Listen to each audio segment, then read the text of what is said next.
दिगंबरा दिगंबरा श्रीपाद वल्लभ दिगंबरा. चला तर माझी यूट्यूब फॅमिली, आज आपण माझ्या बाबांसाठी करायचंय कोरा चहा. तर हे पाहते तर काय, हे माझ्या आईने केले मुंग्यांसाठी लक्ष्मण रेखा. आईने इथे एक मुंग्यांसाठी खाऊ पण ठेवलाय. तो तर खाऊ वर्षभर पण जाईल मुंग्यांसाठी. आणि आईने मुंग्याला सांगितलंय की मुंग्यांनो इथून बाहेर नाही यायचं. पण जाऊ दे, ते सोडून द्या. आपण आता निघूया आपल्या चहाकडे आणि चहा बनवायला सुरुवात करूया. सर्वप्रथम आपल्याला एक ग्लासमध्ये पाणी घेऊन घ्यायचं. आपल्याला जेवढं म्हणजे मला 1 कप चहा हवा आहे. तर आता आपण पातेलं ठेवलंय आणि लायटर घेऊन ह्या गॅसला सुरू करायचं. गॅसला छोटी फ्लेम ठेवायची आणि ह्याच्यात 1 कप मोजून पाणी घ्यायचं. मी आता एवढं 1 कप पाणी घेतले आणि घातले. हवी आहे साखर. साखर तुमच्या चवीप्रमाणे तुम्ही घालू शकता.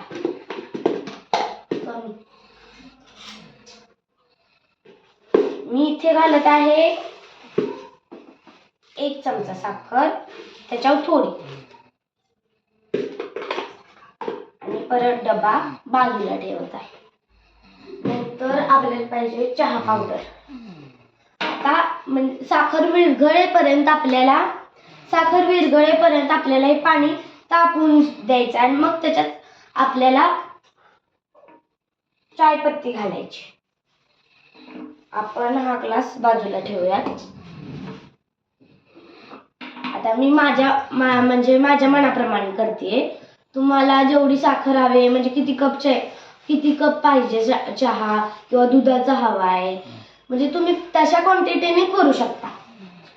आता हे बघा, माझ्या चहाला चहा माझा साखर विरघळायला लागली बघा, अशा प्रकारे. आणि लो फ्लेमवर ठेवायचं जेणेकरून भांडी आपली करपणार नाही. विरघळतच आहे. तर हा माझ्या यूट्यूब चॅनलवरचा पहिला व्हिडिओ आहे. तुम्ही पाहू शकता की आपण हा चहा आपला किती मस्त उकळायला लागलाय.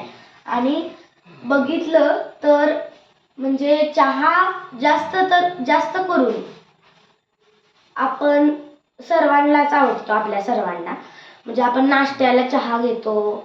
आता बघा, माझी साखर विरघळून झाली आहे, त्यामध्ये मी डबा उघडत नाहीये. झाली आपली 2 चिमट आणि साखर पूर्णपणे विरघळली आहे, तुम्ही बघू शकता. आणि मग त्यामध्ये पावडर टाकून घ्यायची. मी डबा बाजूला ठेवते. म्हणजे त्याचा काळा रंग होईपर्यंत थोडंसं त्याला 5 सेकंद 10 सेकंद उकळून घ्यायचं आहे. आणि नंतर हे बघा, आपला चहा अशा प्रकारे तयार झाला आहे.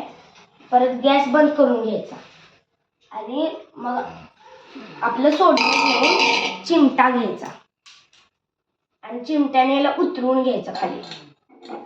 नंतर आपला चहा ना एकदम मस्त आणि आपला चहा तयार आहे.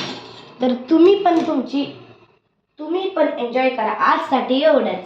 पुन्हा मिळूया दुसऱ्या ब्लॉगमध्ये. बाय.